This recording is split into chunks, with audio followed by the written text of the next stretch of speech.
can see my reflection in the glass, can't you? Hello. In today's video, we're going to be looking at more 100 things they don't want you to know. Conspiracies, mysteries, and unsolved crimes. I'm actually stood up. Oh, let me just fiddle with this. Anyway, this is a book written by Daniel Smith. We've done plenty of these in the past.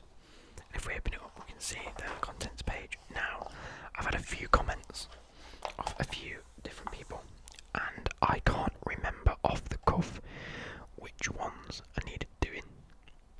The only one I remember people suggesting was Jack the Ripper.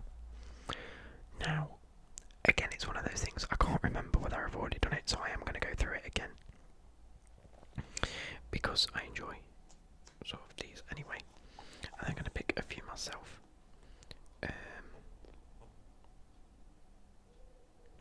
What I'm going to do is I'm going to find out where's Jack the Ripper. I can't quite see it.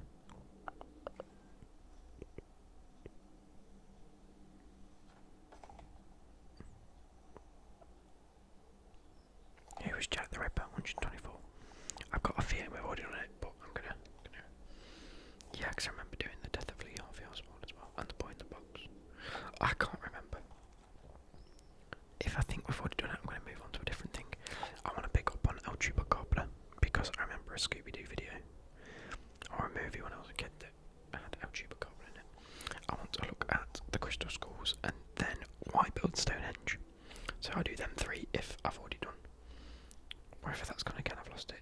Number 47 is 124.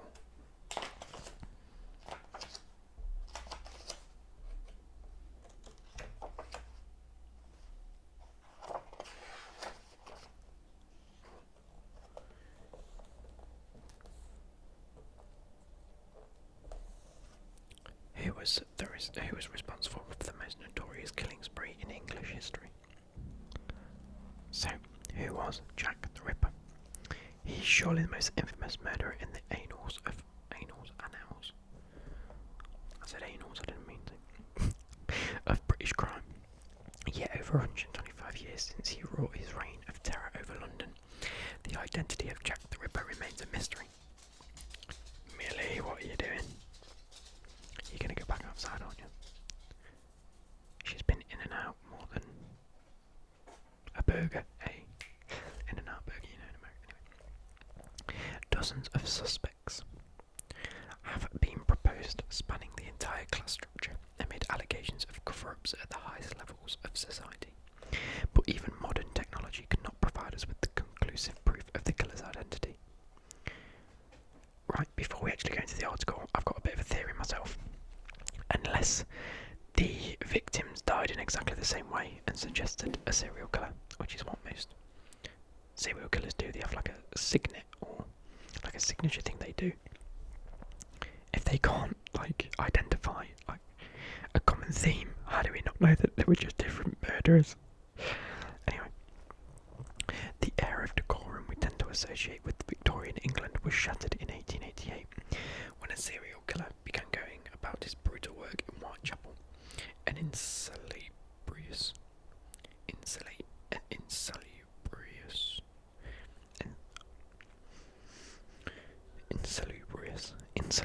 I'm going to go with that, neighbourhood in London's East End.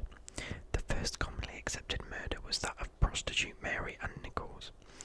At the end of August, there were four canonical murders, i.e. attacks generally agreed to be the works of the Ripper. Right, okay, that's fine as long as they're synonymous or not synonymous. Is it synonymous? Why it fits the right thing anyway.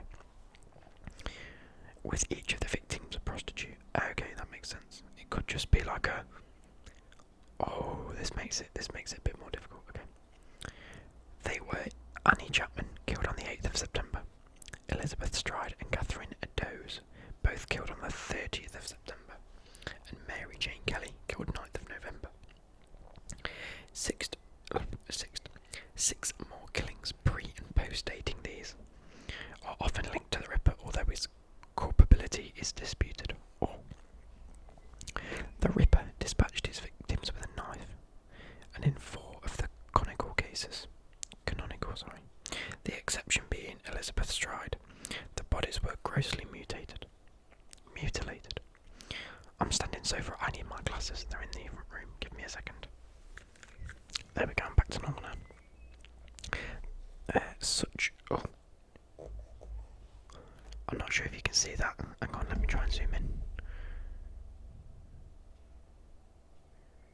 No, you can't see it. I'll just go back. There's like a comma. That's a spelling mistake, surely. Such was the knife work and apparent anatomical knowledge involved that police assumed the culprit was most likely a trained medical man or a butcher. Fair enough. Yet, despite public pressure for an arrest, no one was brought to justice. The search for the killer has supported a booming industry ever since. Upwards of 100 suspects have been scrutinised. Some are highly credible, and others fantastical to say the least.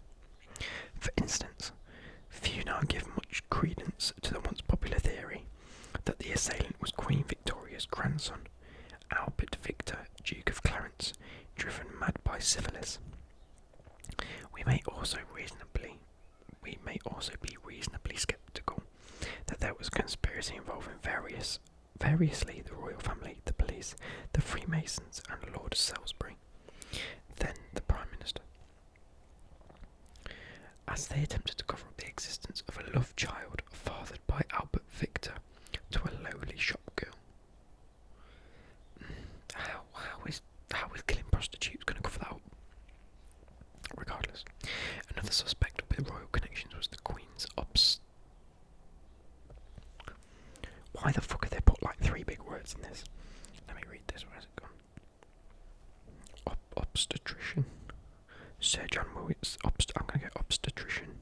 Sir John Williams, who has been accused of the killings for the purposes of scientific research, despite a lack of hard evidence.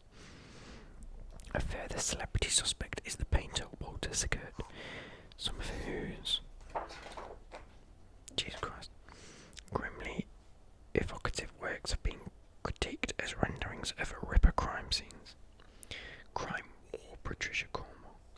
writer Patricia Cornwall is a particularly strong advocate of his guilt, but few other serious Ripperologists give much weight to this supposition. Let me grab my drink because I need to clear my blinking throat. Words are difficult today.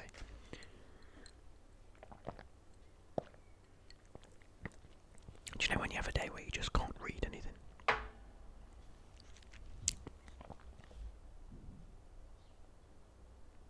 I genuinely thought my audio wasn't working then.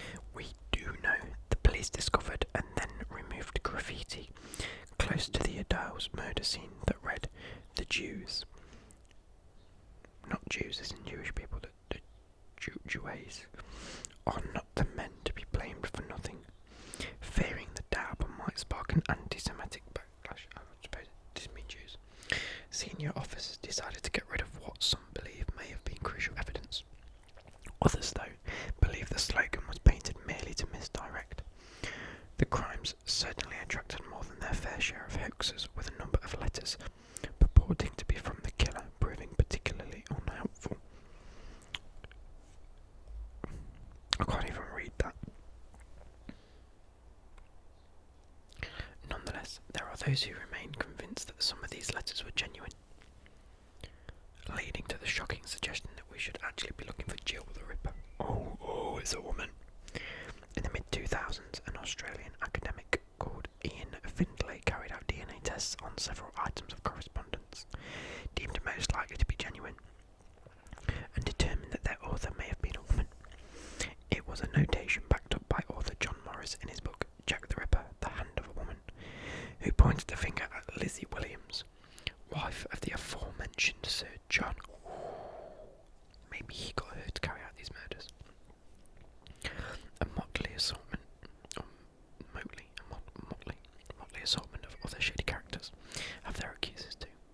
In 2014, DNA analysis of a shawl that may or may not have been found at the scene of the Adele's killing and may or may not have belonged to the victim produced a connection to one Aaron Kosminski, a Polish Jewish immigrant who had witnessed terrible atrocities as a child in the Russian Empire at the time of anti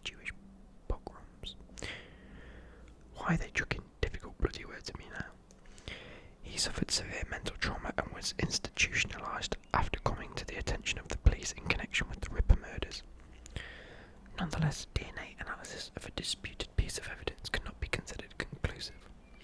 While Kosminski must remain in the frame, it is certainly not case closed.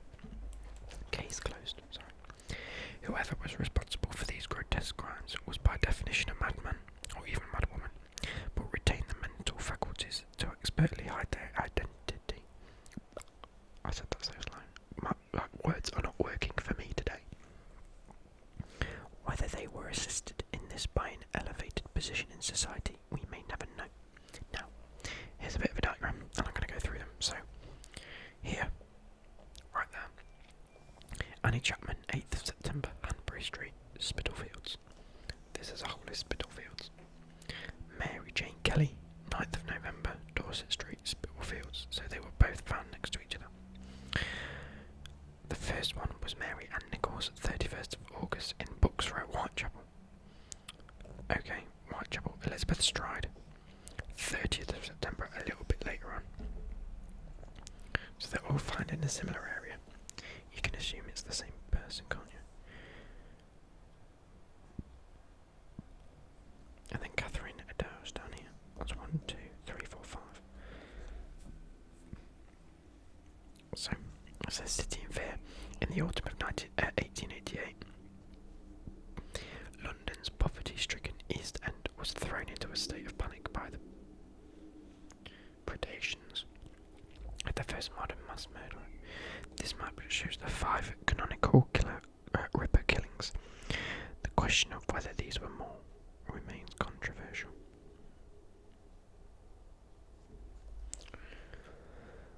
I really don't know what to think about this one, and this is just like an illustration.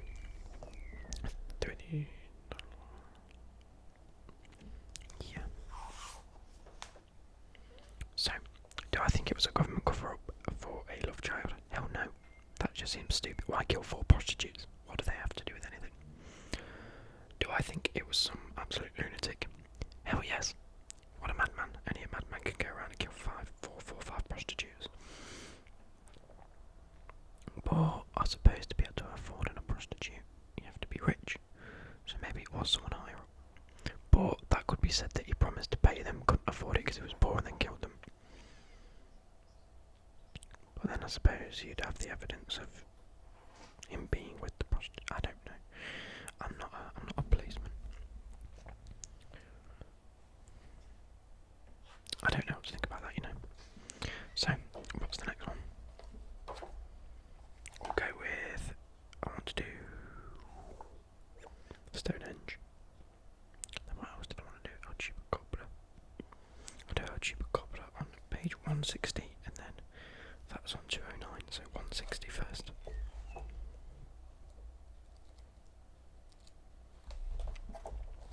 El Chupacabra.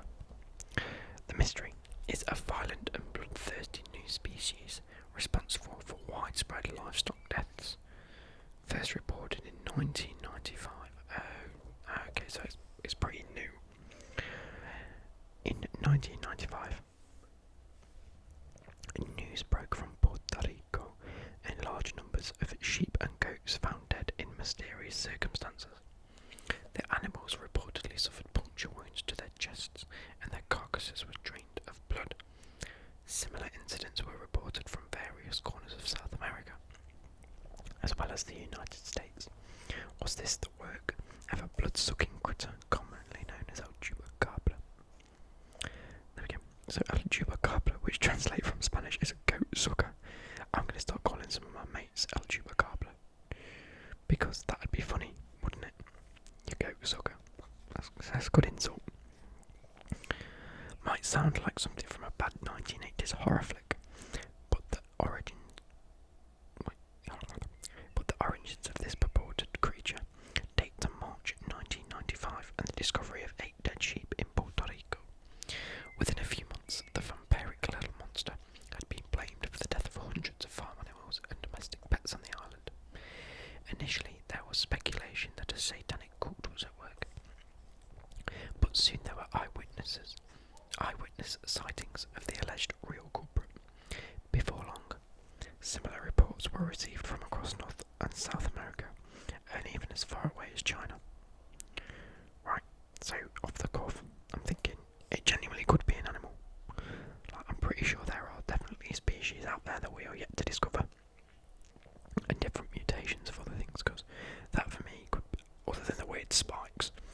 it could literally look, it'd be like a species of like hyena, or I don't know, maybe a fox, or like a bigger animal. You know, we have genetics, and we have, what do you call it,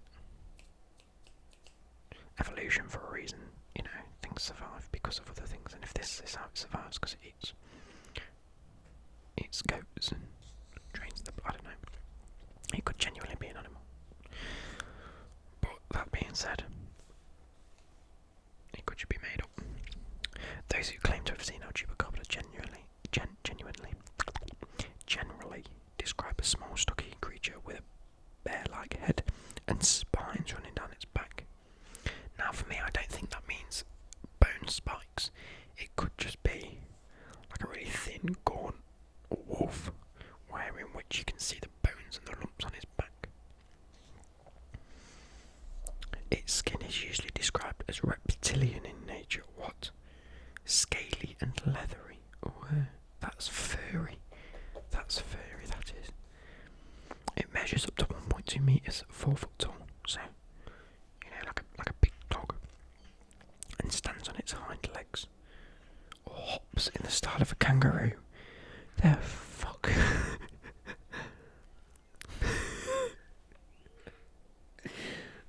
I don't know why I found that so funny. They've literally just like described 8 different creatures in one. That's pretty cool.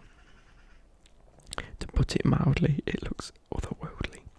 A few initial reports soon turned into a flood as the stories took on a life of its own. Soon there were even photographs and video footage, purportedly. Why does it keep putting this word in? Because I can't say it. Purportedly showing the demon killer. Yet, most of this evidence could be quickly discounted, typically showing instead animals such as raccoons, wild dogs, coyotes or foxes suffering from mange. Exactly, that's what I'm saying. It could just be like big coyotes, and I said hyenas, I meant coyotes. And mange makes them look all a bit weird and grotesque, doesn't it? This condition rendered the creatures hairless and gave them a distinct, not of this earth appearance. See, this is what I'm saying. It was even suggested that the very first eyewitness report had been influenced, perhaps unconsciously, by images of the creature Cell from the science fiction horror movie Species that was released the same year. These idiots don't know what they're on about.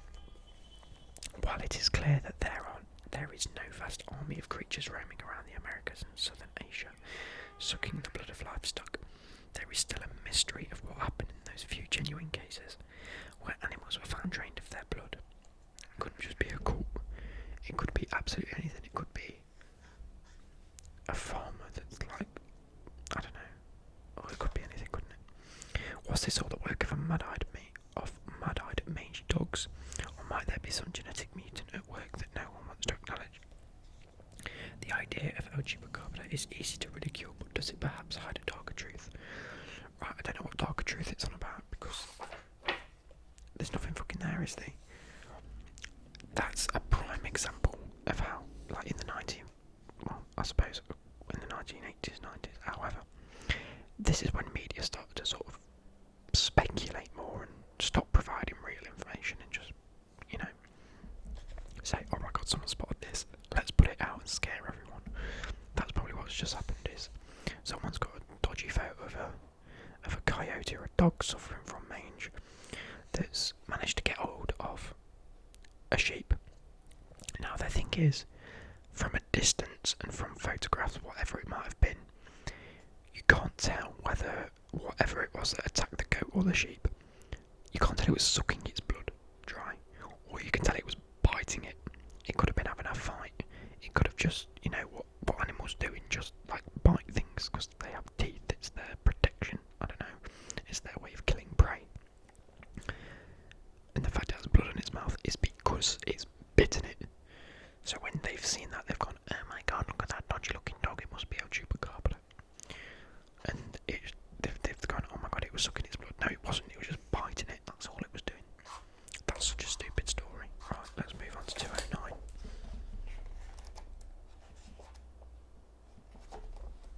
Oh, this is a big one. Oh, for God's sake, I know. So here, why build Stonehenge? Now this is one of the ones for me where I've been to it. I've explored it. It's pretty. It's a really nice place. When you go around it, it's a bit of a walk and it's dead cool and you go look at things. But I still don't understand the fucking purpose. I mean, I don't even understand why it's like a national site. It's just a couple of bricks or a couple of big stones. It's not amazing. But again, I think the whole skepticism of it is because no one knows how it got there. And no one knows why. For all we know, it could have been some past like emperor or tribesman or whoever was like sat in the fields, like, or the druids or whatever. I mean, don't get me wrong, they are big and we don't know how it got there. But it could just be their way of showing power. This is before I go into the story.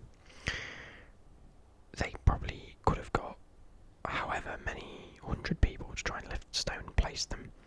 I mean, when you think about it, back in 2150 BC, circa 2150 BC actually. No, let's talk about it first and then I'll go through things. Anyway, rising up out of Salisbury Plain in the southwest of England. Southwest, is it? I thought it was up north. No, of course it's not. Well, I don't know why I thought it was up north. Is one of Europe's grandest prehistoric monuments and continues to fascinate thousands of years after its construction. Who built it, when and how are all intriguing questions, especially given the extraordinary feats of engineering required.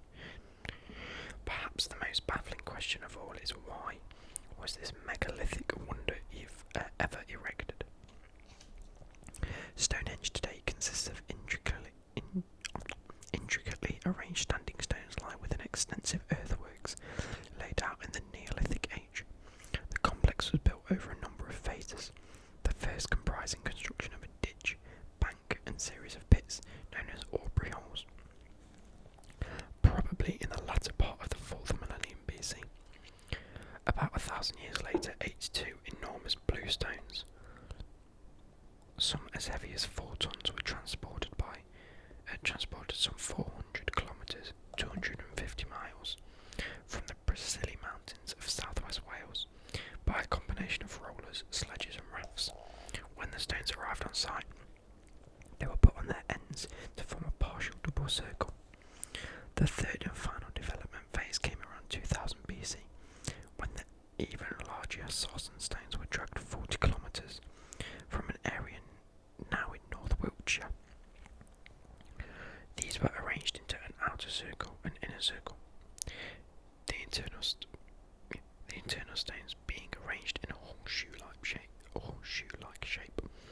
Then, around 1500 BC, the blue stones, many of which had been moved elsewhere or broken up over the years, were arranged so that Stonehenge at last took the form that is familiar to us today. The labour required in these various periods of construction was epic. Hundreds and probably thousands of men were needed at each stage, and at a time where the entire population of Britain was a mere fraction of what it is today, and when labour was normally invested in ensuring a subsistence.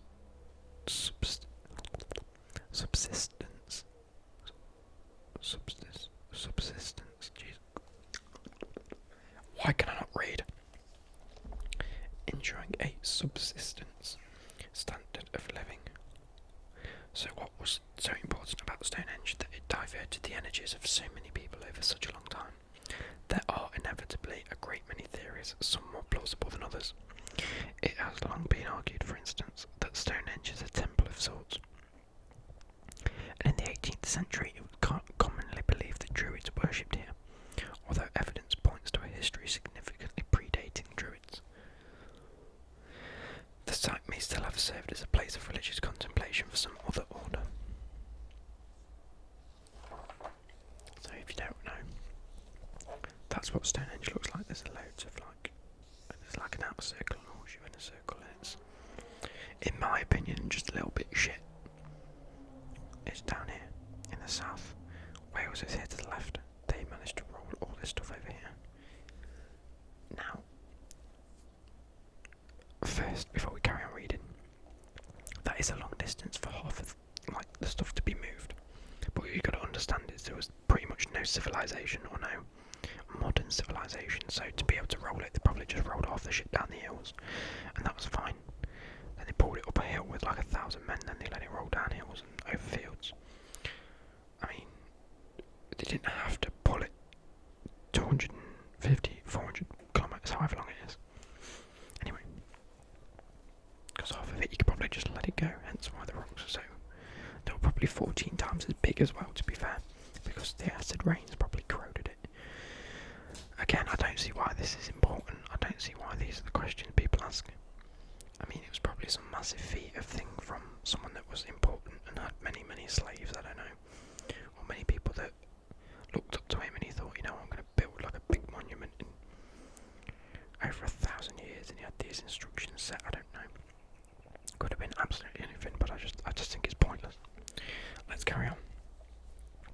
Meanwhile, in more recent times, it's been noted that Stonehenge has a remarkable acoustic quality. Don't fucking talk to me about the fact that they've probably got it acoustic wise. Right, okay, here we go. And some experts are convinced that this holds the key to the monument's true purpose. When struck, the stones themselves produce sounds of distinct musicality that carry over several kilometres. So did the monument serve as a primitive communication system, a little like the pealing of church bells. No, that's just how it happens. When you hit a stone and there's nothing else surrounding it, you can probably hear it. If I knocked a tree down and it landed and made a big thud, and there was no other tree surrounding it for miles and miles, of course you're probably going to hear that because there's nothing to deflect the sound waves. It's as simple as that. Alternatively, was Stonehenge a burial ground for the elite? The remains of several dozen burial sites have been recovered from the area immediately around the stones, so perhaps it was the case that the great and good of this part of the world were honoured in death by interment in the shadow of the henge, just as the Egyptians buried their most important citizens in pyramids. It probably was. They probably thought we need a big burial ground for all the kings and the queens, and well, not kings and queens. By that time, it was probably like chiefs and I don't know, just important people that took hold of the tribe, leaders, big people. They probably thought we need a place to bury him, so over the next 1,000 years, let's just start building a place where we can bury him all. And then, I don't know, after the first set, someone was buried, and then over the next 1,000 years, more people were buried, more things were brought. And then it got to the point where people were going, why the fuck are we spending so long on burying people here when we can bury them where it actually matters? And people have gone, oh well, yeah, and just left it to it. And that's why it's been left as it is. Anyway, others have argued that Stonehenge served as a kind of why it's not an observatory, is it though? It is well known that features of the site seem to correspond with the patterns of the rising and setting sun, hence its popularity as a gathering place during the summer and winter solstices. Right, let me hold you there a second.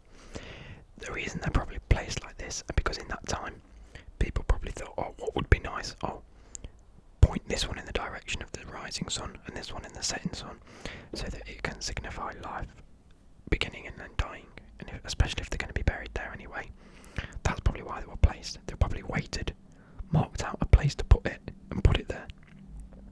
That's where it rises. Oh, that's where it sets. Let's place the next one there. They didn't do it. Right, I don't need a building or a structure to allow me to observe the sun. I can observe the sun and then place things based on it. That doesn't make it an observatory, does it? It just makes it placed there for a purpose. Anyway, it is not a great leap to imagine that the stones helped our ancient ancestors to track the progress of the solar and lunar cycles. Why? To predict eclipses and plot the courses of the seasons. No, they just... Oh, I give up. Another of the more credible theories has Stonehenge operating as a Neolithic health spa. Oh, bloody love it. Bloody love it.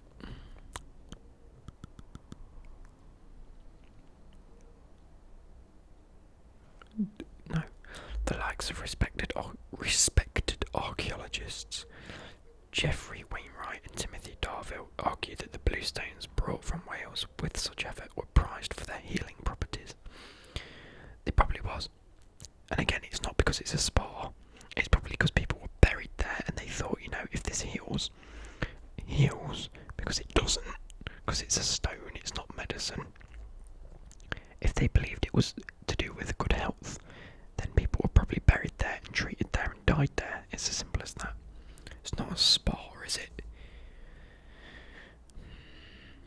Derived, it was thought, from their original proximity to healing springs in the Welsh mountains. Anyway, in stark contrast, there are those who see them same stones as the equivalent of an airport landing lights. Are we going to get into aliens now? God help me if this is where this is going. Erected to facilitate the eventual arrival of a race of alien overlords. Fuck's sake. Right, okay. Given the engineering sophistication required to transport and then arrange the stones, these alien advocates argue such knowledge could only have come from intelligent life beyond this planet. No. People back in those days they weren't thick, they weren't stupid. Just because they didn't have the books and the explanations behind all the things we know now doesn't mean they didn't know it. They probably thought it'd be nice to have a burial. There's a reason we still do the things we do in terms of burying people with a headstone. It's because we're able to leave a lasting message. Although that isn't readily available. If it was important, you probably thought, I want a big statue erected when I die. Over the next 1,000 years, they built it. End of. I do genuinely think it was just like a big burial site for important people. Now that I've read the bit where it says people have been buried, anyway, it's certainly not for aliens. While the ancients have kept the secret of Stonehenge's true purpose, the monument's power to evoke awe lives on. As novelist Henry James noted, you may put 100 questions to these rough-hewn giants as they bend in grim contemplation of their fallen companions, but your curiosity falls dead in the vast sunny stillness that enshrouds them. That makes no sense, and that's a bag of shit. So what do I think? I think it's a burial ground. I just do. I don't think there's anything important there. I don't think it's aliens, and I don't think they did it because it makes good acoustic sound. I think that the stones they've gathered are specific stones that have made good sounds, because, don't get me wrong, there are things in the earth that the earth have created and carbon creates, and there's like gold and silver in the earth. People didn't place it there millions of years ago to be found again. It's just what happens. It's just the earth. It's how it's been made. It's what happens. There probably were certain stones that make good sounds, and the fact that they do make good sounds when struck is amplified by the fact that there's nothing fucking around Stonehenge to stop the sound. There's nothing to absorb the sound other than grass and the ground. And if these sound waves are going upwards, it's not going to be picked up from the ground, so it's going to be heard miles away, isn't it? So, of course, that's going to happen, and they probably do have some specific properties to do with sound and or healing. But, I mean, if it was a burial ground and it was somewhere where posh people, like important people were treated, that's probably why they were brought from Wales over 1,000 years. Because, people have noted it, and many, many important leaders of tribes and factions or whatever have probably thought, you know what, let's bring everyone. I want to be buried there. Then over the next 1,000 years, or however long it takes, we want to erect this big monument, and it's probably like a big plan across. Because you got to remember, back in those days, it was people inherited leadership from like fathers, and then similar to how the royal family works now. So Dad's probably said this is the plan to his son. Do it. So then he's then passed that information on until this has been built and brought. And it's probably taken years and years and thousands of years because they don't have the technology we do now. It was probably an elaborate plan that's just lasted long. Built. The reason that it's set up in this pattern is because someone's gone, midsummer sunrise. Face that way. So this is where we need to put that. We need it to face that way, and we need to work around it, because back in those days it was like the sun's amazing. They probably believed in some form of God and thought, and a higher power, and thought, you know what, we need to, like I say, if this is a burial ground, I mean, people have been buried there, so you can slightly assume that many people believe that. They thought, I want to go up to that heavenly spiritual thing in the air, which they considered the sun, so I wanted to point that way. Everything was built around it. It doesn't take a genius. It doesn't take a high-tech equipment to set things up like this. It just doesn't, as much as people think it does. And many people think, wow, to get this like spot on, they probably had a rope. They probably had, I don't know, a piece of string to measure out. You don't need a tape measure to accurately measure out like distances. They probably had a rope and thought, right, if this is how big this is, put it there, and then I want one rope's length until the next one, then one rope's length, and then leave that one blank because that's where it points to. And then everything goes around in a circle. Done. I mean, look at it now. It's a bag of shit. It doesn't look anything like that. Because stones have fallen down, it can't have been that much of an engineering masterclass if everything's fallen off like 2,000 years later. But yeah, that's my own opinion. I genuinely believe that Stonehenge is one of the shittest things in the world. It was probably some higher powers and some not higher powers, but like leaders that just wanted to flex on their peasants by building big monuments over 1,000 years, similar to the pyramids and other things that have been built, just to say, we have money, this is what we've done, I'm amazing. And I just think it's stupid that we're still celebrating it to this day.